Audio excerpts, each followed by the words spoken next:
The Learning Boost series is a UC San Diego virtual series of talks introducing you to leaders, dreamers, innovators, and change champions. This series is designed to inspire you with ideas that matter to you and your world, one talk at a time.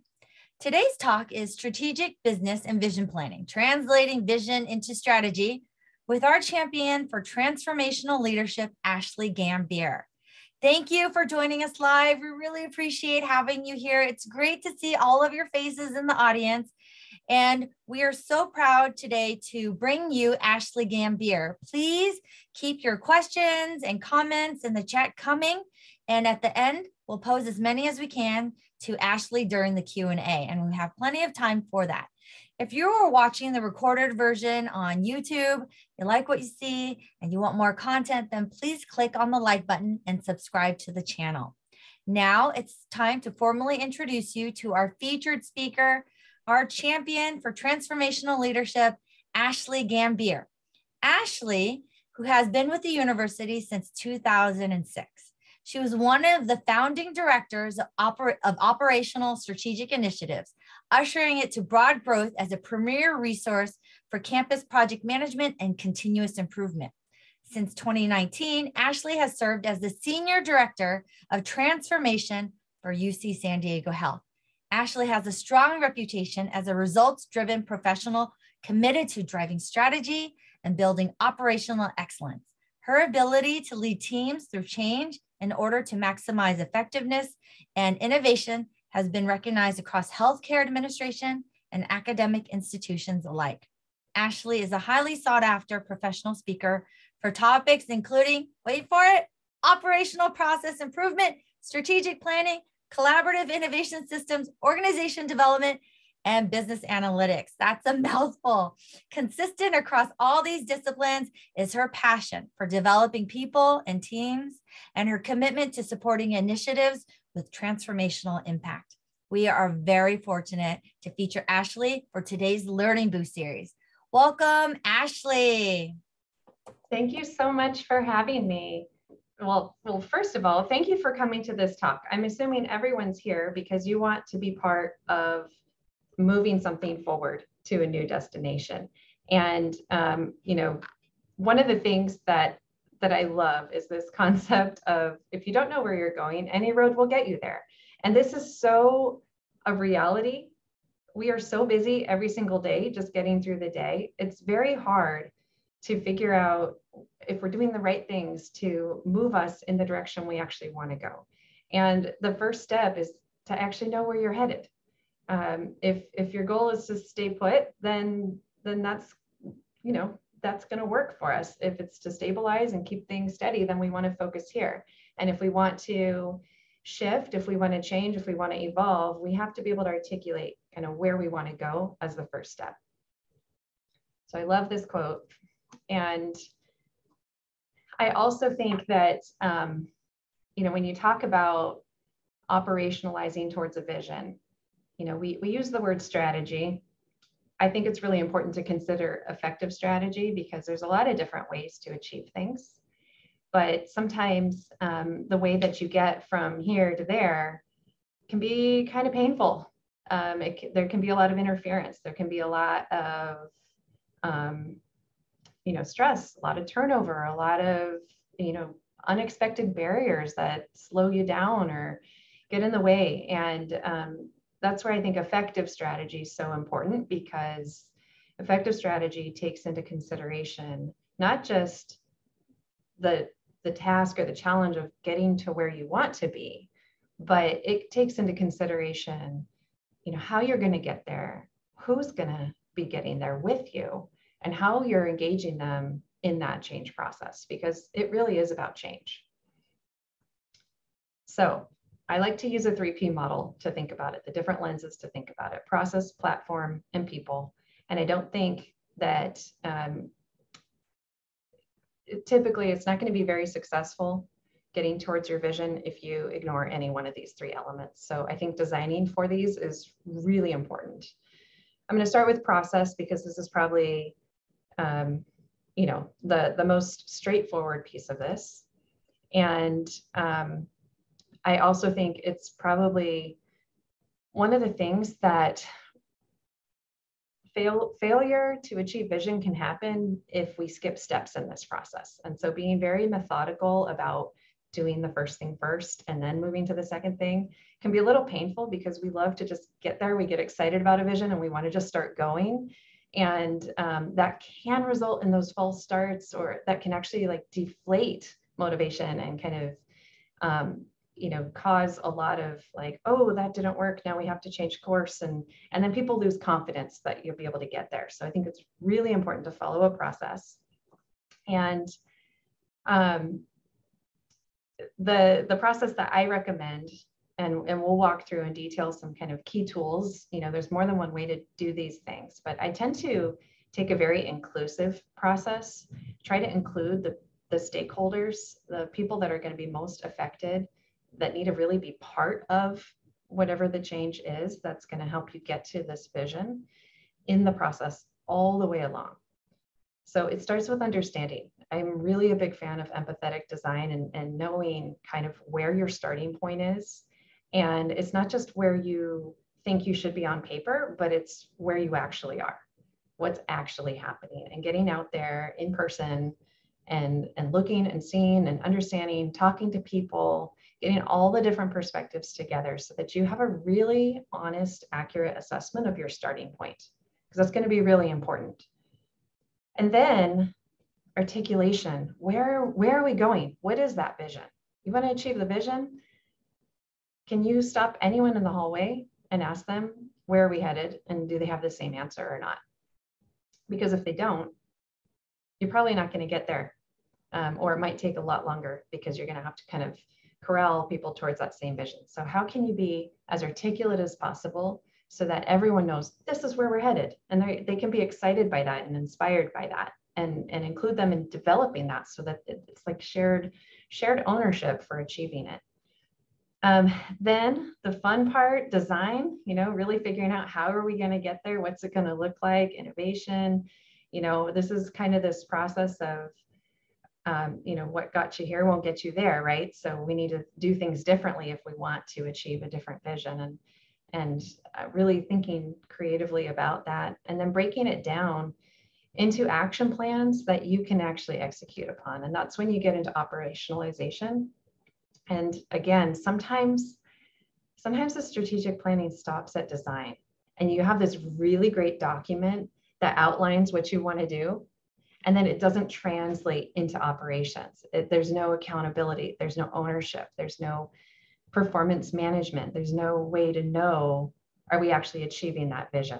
And this is one of the biggest points of failure in strategic planning, is you go through this great inspirational process of setting a vision and making a plan, and then it becomes a document that just sits on a shelf and everyone's like, oh yeah, I think we talked about that a few years ago. It becomes a wish and a hope. And I think this is the secret sauce right here, is how do you operationalize towards that? How do you actually free up the space to start doing things differently so that you can get where you want to go and make it happen? So we'll talk a little bit about that. And then I am such a huge fan of assessment. And this is, what do you need to measure? Leading and lagging indicators, so that all right, these are the needles we want to move. This is why this is our vision. This is what we want to do. Well, as you do the hundreds of things that are going to add up towards getting you there, how will you know if they're working? So important to have that information so that you can make adjustments along the way as needed. Because I guarantee you, if you're on a 5-year journey to achieve a vision, and year 1, you probably don't know everything you're going to need to know at year 4. So having that kind of agile process and the information, that responsive information, so that you can make those adjustments is critical. So this is the process that I recommend following for strategic planning. And I want to spend a few minutes just sharing some tools that I think are really effective. So to understand the process, this is a tool called EcoCycle, and some of you may know this. It comes from Liberating Structures, which is a really awesome book, and there's a website, and it's all open source, so it's free to everyone. There's a link at the bottom if you want to check it out. I really like this model. Essentially what you do is you look at your current states. If I want to understand what we currently offer, what are the programs that we have, or the key services that we're providing, And if I were to think about, where would I map this in terms of how that's working? Is it something we've been doing forever? It's super effective. It's making a huge difference. Don't break it, whatever you do. That would land up in this corner here under maturity, right? This is something that's really high functioning. But maybe it's rounding the corner here towards the rigidity trap of that used to work really well for us, but it's not working as well anymore. We might be a little stuck in our ways, and it might be time to move that down here and creatively destruct it so that we can then reimagine how we deliver that in a new way. So how could we renew that program or that part of our program so that we are more effectively meeting the needs of the people that we are serving? Maybe it's something that needs to start, right? Something brand new that we haven't been doing that we need to get going. Over here is where you maybe don't have the resources, right? So it's the poverty trap. You can get a little stuck here that we need to do this, but we don't have the time, or we don't have the money or the technology or whatever it is to meet that vision. But this is where you start kind of in your strategic planning, figure out how to overcome those hurdles. And, as you start new things, you're going to be wanting to move them towards maturity and making sure that that support's there. But I think when I bring groups of people together to evaluate kind of current strengths and weaknesses and think about what opportunities there are, I find, I literally draw this infinity sign up on a whiteboard, and I give people sticky notes, and I say, just come up here, put it where you think it is, and let's talk about it as a group. And it creates such a healthy dialogue around, is it really mature? Are there things we think we could do with it? I mean, it really helps kind of facilitate a really nice articulation of, these things are awesome. I'm really excited about it. But let's acknowledge it's just at the beginning steps, or maybe it's, wherever it is. But I think that it can help a lot kind of bring people into understanding, here's where we are today, and let's capture where we think some opportunity might be. The next tool that probably many are familiar with is a SWOT analysis. And a lot of that discussion from that eco cycle will help you populate the strengths and weaknesses, because these top two bars on a SWOT analysis are really like your internal capabilities. And then the bottom two is where you start looking externally. What's going on? What are the different needs now than previously for your customers? What new technology is available? What are other industries doing that have really changed the game or changed expectations? What are other institutions doing? I think there's a lot of best practice out there that's available now online and at conferences, and you get exposed to things, and those are opportunities. They may be things we're not doing yet. And then threats. What are the things that could get in the way? What are new factors? Working in healthcare, it's like things are changing all the time in the way, payers compensate for healthcare delivery. It's constantly something we need to adjust to. So it's being really aware of threats. I think even in higher education, a lot of the alternative online schools and different things are things that as an institution we need to think about, how are we going to adapt and evolve as all these external factors change. So you want to look internally at your strengths and weaknesses, externally at the opportunities and threats. And in your strategic design, if you have this information, then your whole goal is to don't mess with your strengths. Make sure that you're supporting those strengths so they continue to be strengths. You want to mitigate any of the weaknesses or threats that might be in the way so that you can really address any of those gaps or risks. And then in the opportunities, a lot of times in strategic planning, people only think about the opportunities. And I think it's really important to not risk just thinking about the big stuff. Sometimes we also really need to think about, what do we need to stabilize? What do we need to make sure that we're doing really well and we continue to do really well? So those are the two tools that I like the most for understanding the current state. There are a ton out there, but if I were to say, if you're getting started, start with these two. They really help. You can do both of these in a very inclusive way. You can get a lot of input. You can do it in a survey format. You can do it with focus groups, just bring people together and get their input so that they're part of understanding what we're doing today is awesome. And we have a vision for where we want to go.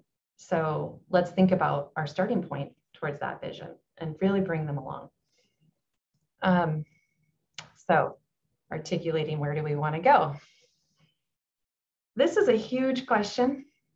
And it's one of those huge questions that you're probably going to get 100 different answers if you ask 100 different people. So I put here some more specific questions that you can ask to try and get into that a little bit, to try and help refine that vision. And, starting with what would success look like, especially if you're doing strategic planning, within UCSD or somewhere that's well established, you're not changing the core mission, right? We're thinking about, what is the next evolution of this? What is the next evolution of our department? What is the next big thing we're reaching towards? If you're in a startup or designing a new product, I mean, this is going to be, what do they need from us? What would we possibly, what are the needs that we're meeting? The second question, I think, might be the most important of all. Because if you can challenge yourselves to figure out how can we guarantee failure so that we stick with the status quo, cynicism is really high, and everyone's going to say, well, that was a waste of time. You're going to design around that, and you're going to make sure that doesn't become your outcome. I think the third one is, oh gosh, they're all so important, but really understanding what the people who you serve, what they expect from you. I am so, it is so common to get trapped in the founder's dilemma of, I think this is fun and I'd like to pursue this. And you do this thing and then no one wants it because it was a great thought exercise for you and tapped into your passion, but you aren't necessarily representative of all your customers. And it is another one of those pitfalls that if you don't design for what they need, you may design the wrong thing. So listen to what their needs are. Ask them. Develop prototypes. Run it by them. Make sure they're like, yeah, that's really cool. I'm excited about that too. So just be sure to design for the people who are going to consume whatever service or product you're developing for them. I think also it's helpful to understand the time frame. A lot of times we think about vision being very futuristic, and that's great. Big, hairy, audacious goals and, perfect world, no resource constraints. I mean, start there. Start with that 10 years plus out. And then scale that back to, well, what would it look like in 5 years or 3 years or 1 year if we're going that direction?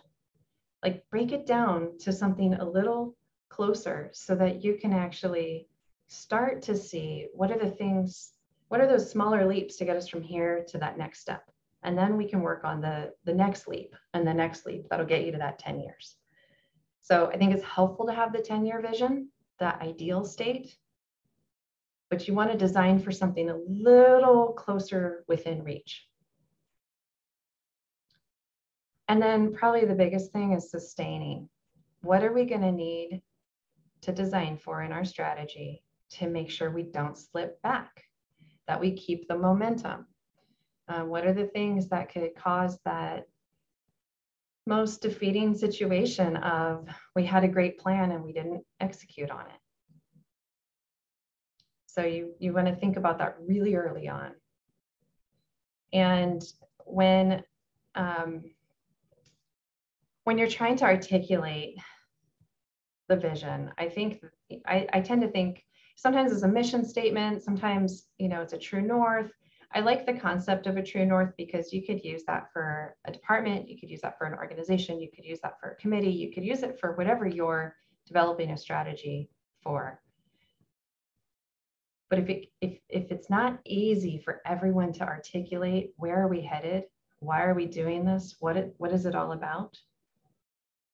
You're going to start moving in different directions. And it's also really hard to ask yourself the question, as you start breaking your strategy into an action plan, are we working on the right things? If it answers your true north, it'll be really easy to make that determination. And when you need to figure out where to prioritize your resources, let's say our true north is, can we graduate students in 4 years or less? Then if we have a proposal, and we need to prioritize that against another proposal. Well, which of these is most going to help ensure we graduate students in 4 years or less? And that's going to help you make your decisions. It's going to help you put your resources in the right places. It's going to help you prioritize the billions of things you could do so that you focus on the vital things you should do. And this is a script that I've used in the past. I think it helps, again, very inclusive process. I like to bring people together and have them kind of answer these questions and read them out loud. And you might mix and match what people say and put together across these 4 elements. But we understand what our purpose is. What do we exist for? Who the customer of that is, because believe it or not, you're not going to probably necessarily all agree on that walking in the door. In order to, what's the goal of this? And so that, what's the vision?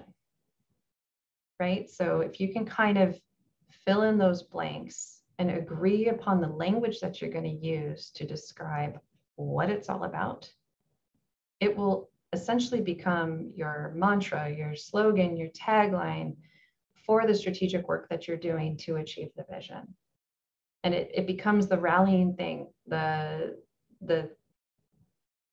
articulation of what it's all about, why we want to be part of it, why it's worth going through the pain of change, and how are you going to know that you've achieved it?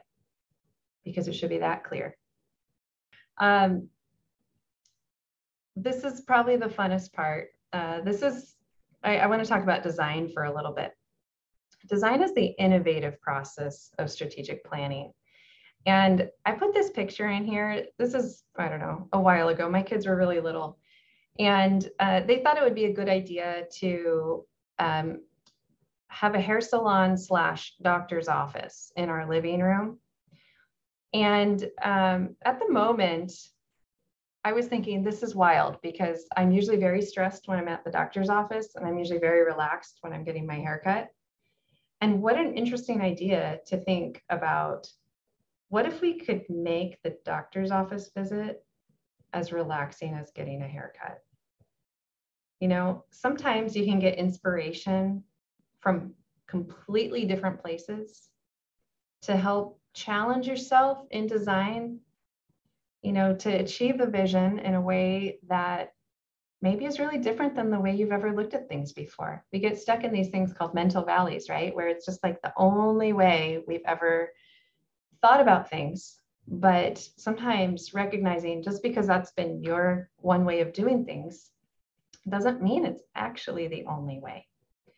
And looking outside of your normal space, looking at other industries, talking to people with different backgrounds and experiences. I mean, take the power of diversity of thought, experience, perspective, and incorporate that into your design. Because if you want to, what's that definition of insanity, is doing the same thing and expecting different results.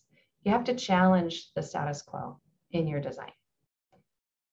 And I just think that it's a very fun part, because it's the creative part, but it's also something that you can be very intentional around. Please tell me slides moving. Yes, okay, great. So the other thing that is going to happen in the design mode is you are going to get more ideas, more suggestions. The brainstorming is going to happen, and you're going to have 100 things that you could do. And it is sometimes very hard to go from, all right, here's our vision. here's our innovation, all the things we want to do. And now we need to turn that back into some scope that we can actually manage and deliver and resource. So how do you wrangle in that huge amount of ideas into something that you can turn into like a prioritized set of actions? I love the pick chart. I don't, there's a lot of other kind of effort impact type grids and you can prioritize, but I like the simplicity of this, because essentially what you do is for every one of those ideas, you try to score it, scale of 1 to 10, scale of 1 to 5, whatever you like, on how much impact will this have? So you've already articulated that true north. So that should be how you quantify the impact. And you might want to break that down into a few dimensions. You know, what's this impact it's going to have on, you know, our likely to recommend score, likely, you know, how much cost would this be, you know, like what would this do for us if we did that? You want to come up with some criteria and be very objective to score all those things along those same criteria, the things that are important to you. And then you want to figure out how hard would it be to do that, given where we are today, right? And you know, if it's something that is going to make a really big difference and we could do it today pretty easily, those might be the first things that we want to get done, right? It's really important when you're reaching towards a vision to kind of keep energy and momentum and enthusiasm. And sometimes grabbing those low-hanging fruit allows you to show that change is possible and we can achieve the vision. And even if they're smaller, you might even pick some of these things in that possible bucket just to show like things can be done. Little steps in the right direction add up and they're very important. The big things, we need to create a whole new center. We're going to need a new building for this. We want to replace our platform with a whole new platform. These things are tons of effort, but potentially very high impact. I'd say select the vital few. You know, don't go after a ton of huge things all at once because there will be change fatigue. The same resources will get tapped too much. It'll be costly. You know, pick a couple. They might be huge, but they're really worth it. And then anything that's a lot of effort and isn't going to have a huge impact on that true north, don't do it. At least don't do it now. You know, maybe consider rescoping it to get like the good parts out of it and do it for less effort. But you want to rethink those things because those can be pretty demoralizing. And if you use like Pareto principle, you know, 20% of your effort should achieve 80% of your results. You don't want to be spending a lot of time in this high effort, low impact category. And I think this also is something you can do in a very inclusive way. Again, put it up on a virtual whiteboard or in-person whiteboard, have all the ideas on sticky notes, have people plot them where they think they are, have people arm wrestle and negotiate and, you know, kind of gel around what's kind of falling in each of these quadrants. The next step is making it happen. And this is, you know, sometimes where things fall apart because we're all busy. We already have full-time jobs. We have the demands of every day. So how do we break down the work into the bite-sized chunks that we can actually do? And then how do we build in the accountability to ensure we do those things and we have the support we need? And this is just a snapshot from one of my teams. This is a piece of their action plan, you know, but we align kind of the key strategies that we came up with to our big picture goals, true north. We decide how we're going to measure that. We break it down. What are the 2 things we're going to get done in the next 6 months? Who's going to be on point to make sure that they're project managing that, making it happen? And here's the timeline. There's actually a dependency. So we can't start step 2 till we do step 1. And then we can kind of use this to actually track. When it's done, we turn it green and we can see, yes, we're making progress. Maybe we're not, but at least we have that visual management, the assignments, the accountability. If we need to make adjustments, it's just as easy as updating an Excel sheet. You know, it's very simple and straightforward. There's a lot of vendor tools that you can buy as well that do this. And I know UCSD, we have some. So, you know, you want to right size it to the level of complexity that you have for whatever you're trying to achieve, but it can be as simple as this. The other thing that you want to consider is skill development. So if your vision is kind of big and a little different than what you're doing today, how are you going to make sure that people are actually ready and able to be successful in that future? So you want to also design in kind of whatever skill development might be needed to support that future vision into your plan, because you never want to leave people behind. And I think these are the big questions to ask. Okay, we have a vision, we have a strategy, we understand our current state. How are we going to engage the entire team, organization, part of the institution, you know, whoever needs to be part of this? How are we going to engage them in helping achieve this? You know, I think when we're talking about shifting vision and operationalizing towards that, it's rare someone's going to work there that doesn't need to be part of that. So you want to think about every single person and how we can cascade this to a level of meaningfulness wherever they sit in the organization, whatever their role is. They need to understand how they are part of achieving this vision and that they have a role in this. The other piece to consider is, as we journey towards that vision, which is not usually a quick thing, how are we going to know if what we're doing is getting us where we want to go? A lot of times we get stuck waiting for lagging indicators, and those aren't responsive. Those can maybe only be measured once a year or every quarter. They don't give you that directional feedback of, you know, we might need to make a little adjustment, and how did that adjustment work? So you want to get those leading indicators that are going to give you a little bit more, like, this week things changed because we changed something, and you need to kind of get that type of feedback along the way so that you know we're doing the right things, and we would expect to see a change once we did this, and we actually did see that change, or we didn't. I wonder why. Let's think about that. Let's see what we need to change in our plan. So that kind of leads me into assessment. And I think that whether you have a formal tiered huddling system or not, I still think that you can design for what you measure to kind of where everywhere in the organization, different roles need to inform it. So, you know, those lagging indicators are probably where your executive sponsors are looking. They're wanting to know, are we moving the needles in the right direction? Is this making a difference? Are we actually graduating students in less than 4 years? Or are we actually, you know, reducing unplanned readmissions? Are we actually, you know, they're going to be looking for those big needles to move.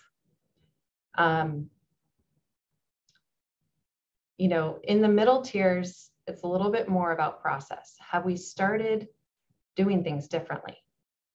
Have people signed up for the training?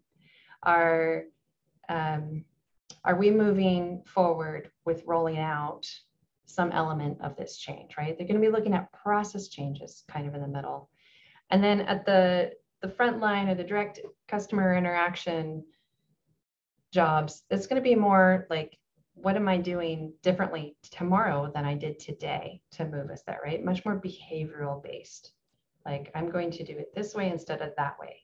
And so when you're thinking about what are you measuring, you want to line that up to what you want to measure the right things in the right places. And I think that this is something that is truly game changing in terms of really engaging the whole organization in the change.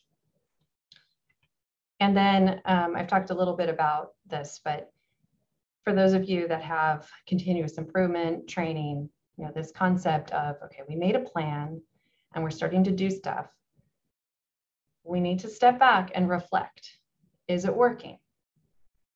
Right? So we have the numbers to tell us, but are we taking the time to reflect and adjust as needed based on how things are going?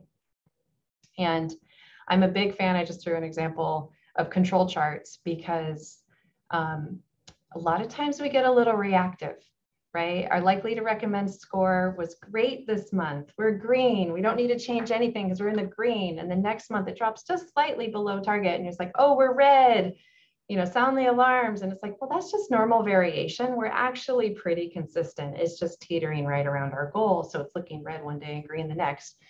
I think using control charts so that the data tells you when there's a shift. In this case, you can see there is actually a meaningful shift from earlier in the year to now. And that was due to some interventions that were put in place.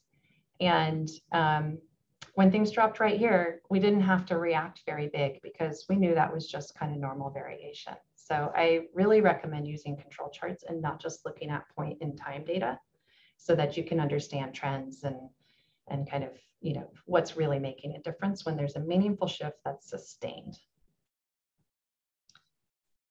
So that leads me into talking about our platforms a little bit. And there's two at UCSD that I think are great. And so I'm going to talk about those two just briefly. There's a lot of information out on Blink and Pulse if you want to look more into it. But the balanced scorecard approach for strategic planning, I think, is tremendously important because the big picture concept here is if you overinvest in one of these areas and underinvest in another, you're going to be out of balance and it's probably not going to work that well for you. So if you over focus on meeting your customers' needs and you don't attend to your own team members, they're going to get burned out, right? If you worry too much about the financials and you don't invest in keeping your technology and your processes updated, it's going to get really inefficient. And that's going to cause its own burdens. So you want to be thinking about all four of these and making sure that your strategy is supporting success in all of these areas. I'm a huge fan of this, and I think it's a great model. The other thing that I am also such an advocate for is lean management systems. So this is kind of taking it beyond process improvement tools. I love Stanford's bicycle analogy. There's other analogies out there, but I really like it because the idea is the handlebars make sure that if the organization's the bike, the handlebars make sure that everyone's going in the same direction. The back wheel is like the big thrusts that move you forward. So these are huge projects, hiring consultants to come in and do something, a new technology. These are like the big things that are going to move you forward. And then probably the most important piece is that front wheel that's going to make sure you're stable as you go over all those little bumps in the road. And it's going to make sure that you're smooth and you keep rolling forward and that the whole thing stays together. And I think that when you're thinking about setting up a vision and how are you going to bring a whole organization along with you to achieve that vision, designing for alignment, improvement, and sustainment, I think is really, really important. Because this kind of the fun stuff, the special project, let's go implement this best practice, and you'll see it fail if it's not moving in the same direction as everything else. Mojgan's going to give a talk on later in the month, I think, on culture eats strategy for breakfast. It's so true.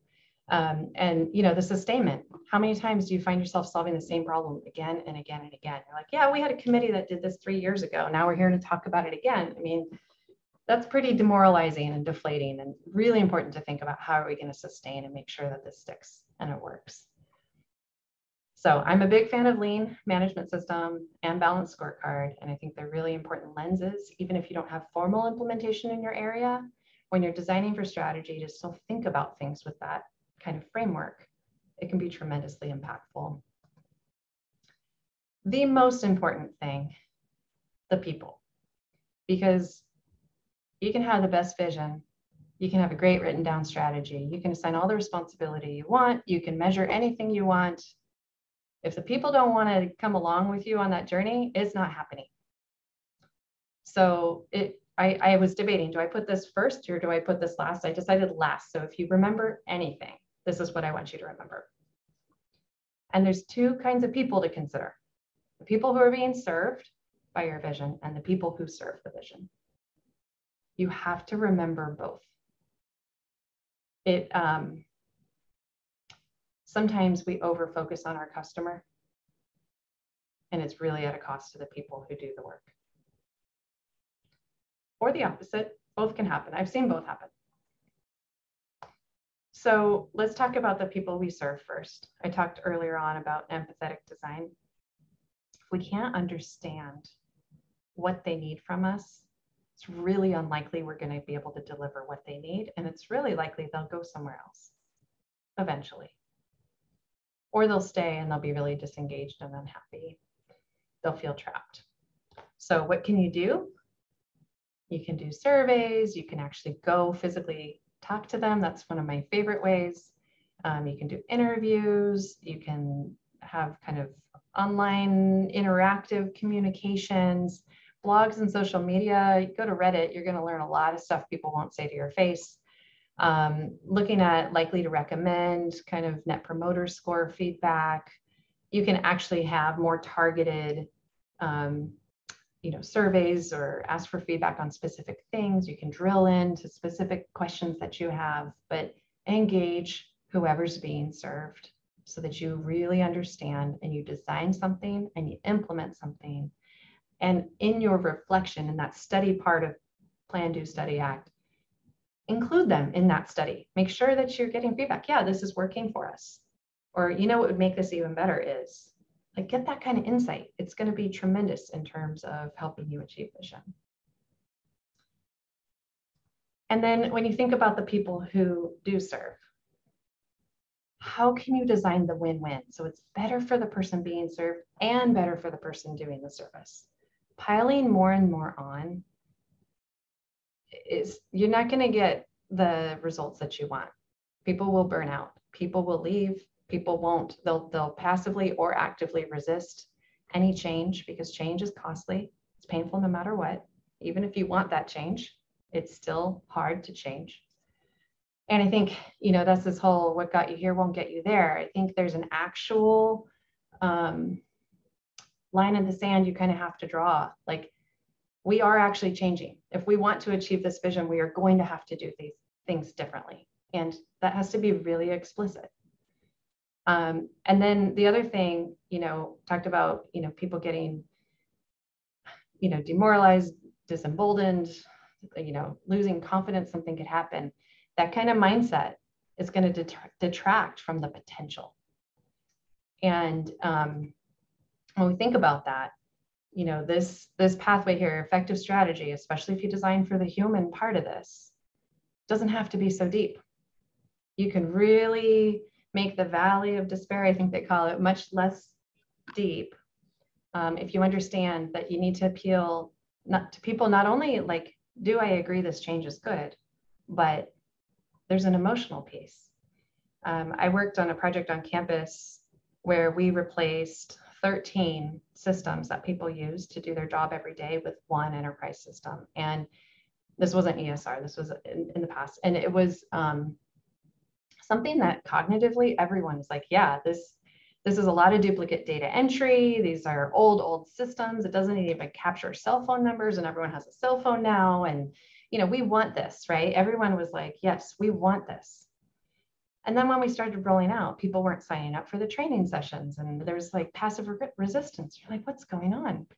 So I reached out to great partners on the organizational development team and HR and said, I need some help with the change management. I'm not understanding where we're stuck. Everyone says they want this, but then they're not actually engaging in the change. And, she said, well, why don't I come do a talk on transitions management? And I thought, okay, well, at the time, I didn't realize transitions management was any different than change management. I just thought it was a synonym. And my mind was blown, and it was so on point that when you're going through change, there's an emotional component. So transitions management is about letting go of the old way so that you can move on to the new way. Even if you want the change, there's still a grief process of letting go of the old way. The identity that came with the old way, the comfort of knowing how to do things with the tools you had, even if they stink, So it's like, you have to attend to the heart. This talk changed everything. So it has changed my whole career too, because just having that awareness that just because someone wants to be part of the change, if we don't attend to their heart and help them journey through that transition, it's a struggle. So I think this is a really important thing to think about with operationalizing towards a vision, because change is still change no matter what, and change is always hard even when we want it. So how can we support the teams that are affected by it through that journey? I want to save a lot of time for Q&A, so this is just going to wrap up here, but this is kind of the one slide summary of the whole talk. Plan what you want to do. Take the time, invest the time in planning, because a lot of times we just run and just start going. Take the time to plan the work and then work the plan. Don't let the plan just sit on a shelf. And bring people along on the entire journey, all the way from the start. There's nothing worse than feeling like you're victim to a change, or you're working on a team that you aren't part of the vision, or you didn't help, have your voice heard. I think it's really important to be very inclusive all along the strategic planning process, so that as you implement, everyone knows where they fit. They know they're part of that future, and they can actually help build it. So I am happy to shift gears now to any questions that you might have. Thank you so much, Ashley. That was a wonderful talk, and I'm so excited to get to ask you questions now, and we have plenty, but please keep them coming, because we have a good amount of time to answer. The first one is, could you speak more to the best course of action for activities that are high impact, high effort? And this question came up when you were doing the pick chart. Yeah, absolutely. It may not be the answer you want to hear, but you need to do a business case. You need to figure out what it's going to take to do it, kind of at a detailed level, and what the return on that is, and be able to articulate that in a way that you can bring it forward for resourcing. If it's that big and it's that worth doing, it's going to have to be prioritized against other things. And I think putting together a business case is probably, whether there's a format, I think, as a good starting point, called an SBAR, SBAR, and you kind of summarize, what's the situation here? What's this all about? What the B is for background, what's the background information, so that, someone reading this summary would understand a little bit of the context. What's your assessment? What are 3 scenarios? 100% all in model, don't do anything model, and something in the middle, something halfway. And then what's your recommendation and why? And I think that that's a nice light version of a business case, that if it passes with that level of information, then you can invest in the more detailed modeling out the actual costs and value. And there, a lot of times it's not financial, so it's very squishy and it's hard to quantify, but I think it's really important to try and articulate, so that you can make that decision. Is it worth the investment? Thank you, Ashley. We have another question, and it is, in the spirit of reducing burden for those who serve, how do you help them prioritize the tasks that look all are important, that look like they're all important? Well, you may need to prioritize within one of those 4 quadrants, right? Especially if it's huge. And I think that there's a couple ways to do that. You could get more granular, and you could do another pick chart within that 1 quadrant. The other thing is, when you come up with your true north, it might be a little too summarized to really be the only way you measure impact or quantify the impact. So you might want to break down and weight, just like you would. Let's think about if we were doing this with candidates for a job or something. You might have 5 candidates that all fall in that 1 quadrant, and you can only hire 1. So what you do is you start really prioritizing, like, these are the most important things. We have these other skills already on the team, so even though that might be awesome that they have it, what we really need is this other skill that someone else has, right? So this is why you have your SWOT analysis. This is why you have some of the other pieces. Even that ego saga can help you understand, what do we need most now? And it may not be no, it may be later. It may be just sequencing things differently. But you are going to have to force rank a prioritization among those. There was one department when I joined that had a project list of IT requests that was like 65 long. And IT felt like we're just not delivering enough. The requests just keep coming in. And, you know, customers in that department were feeling like, you know, it's like a black hole. We just put it in there and we don't know how, you know, when we're going to get it. And so we wrote every single one. We did a forced ranking exercise, and we literally, like, floor to ceiling listed those projects and tried to sequence them. We forced ourselves to decide, if this one got done first before that one, would that be okay? And you know, it was a tough process. It was a little painful to go through because it's hard decisions, but doing that together, it wasn't like just the leader saying, this is what we're doing, I'm making the call. It was a very inclusive process. Again, people understood, you know what, my request maybe got deprioritized, but it's because these other things are needed, and we will get to it. And then any new request that came into that forced rank. So it would be prioritized against all the existing requests. And it also helped us think about, do we have enough resources? You know, if all these things are important, do we need to put more effort in here? Thank you. We have another question. It is, do you have resources that address the transition management talk that was given? I personally only have the notes I took at that session as an audience member, but there is a whole field out there. I think, you know, the best I would do is probably Google it, or possibly reach out to the team in HR that does staff development and see if they have resources, because that's where I learned about it. And I'm sure that they still have some resources for that. And the follow-up question was, who gave that talk? It was Bernadette Hahn. I don't think she works here anymore. So that transitions management class, now that you've brought it up, it is something that the University of California does support. So it is, so Ashley's completely right. Get in touch with your team and learning organization effectiveness, or if you're on the campus side, org effectiveness team or staff education development. More questions. Can you say more about how you get team agreement on True North? What tools and strategies do you use when there are contrasting points of view for a True North? Well, I don't know that you're ever going to get 100% of everyone to be on the exact same page.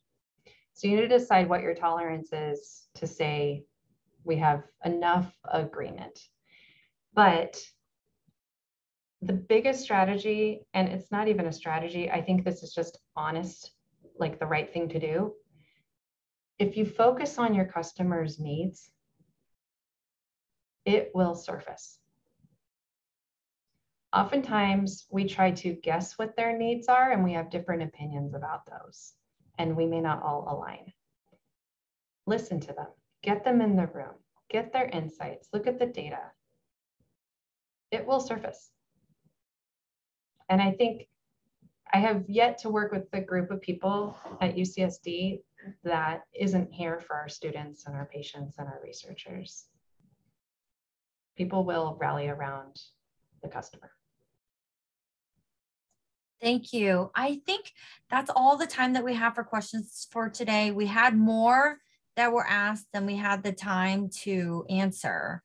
I will collect all the questions and find a way to address them to the audience. I want to thank Ashley again for being with us here today. It has been a real pleasure and an honor to feature you as our guest.